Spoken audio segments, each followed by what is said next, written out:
In today's video, I'm going to teach you how to enable settings in Windows 11. By the end, you will know several reliable ways to open the Settings app, even if it seems disabled. First, let us start with the fastest option, using the keyboard.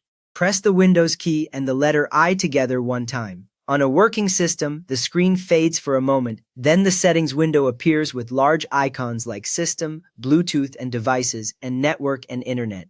If you see that window, you already have settings open and can start changing your preferences right away. If that shortcut does not feel natural yet, you can open settings through the Start menu. Click the Start button on the taskbar, then click Settings with the gear icon. The Start menu will close and the settings window should pop up near the middle of the screen. You will recognize it by the left sidebar with categories and the search box at the top. Many beginners miss that gear icon, so take a second to spot it for next time. Another simple option lives on the same corner of the screen. Right-click the Start button, then choose Settings from the menu that appears. This menu is dark with a list of system tools. Once you click Settings, that menu disappears and the Settings app opens in the same layout as before.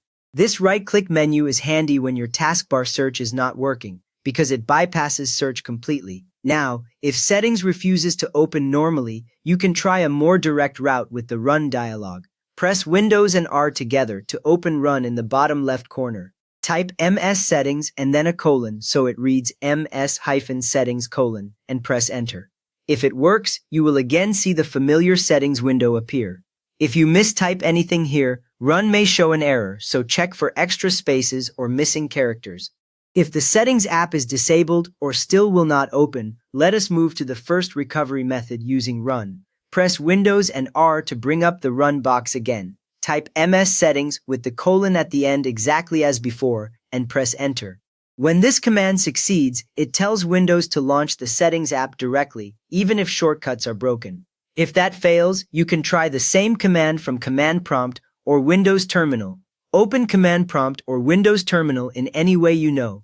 Then type Start MS Settings with the colon and press Enter. A new settings window should appear, and you can minimize the terminal once it does. A neat detail here is that the terminal stays open, so you can repeat the command without reopening it.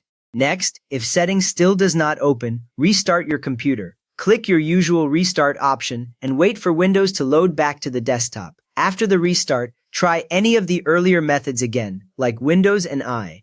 Often, temporary glitches disappear after a clean boot, so settings may suddenly open as normal. Finally, if you can reach Windows Update, use it to pull in fixes from Microsoft. Open Windows Update, then check for updates and install anything available. Restart your PC once the updates finish. After that reboot, try opening settings again and watch for the updated version to load. You have now learned several different ways to open or re-enable settings in Windows 11, even when it would not launch before. If this helped you finally get into settings, a quick thumbs up helps more stuck Windows users find it, and feel free to subscribe if you want more simple fixes like this.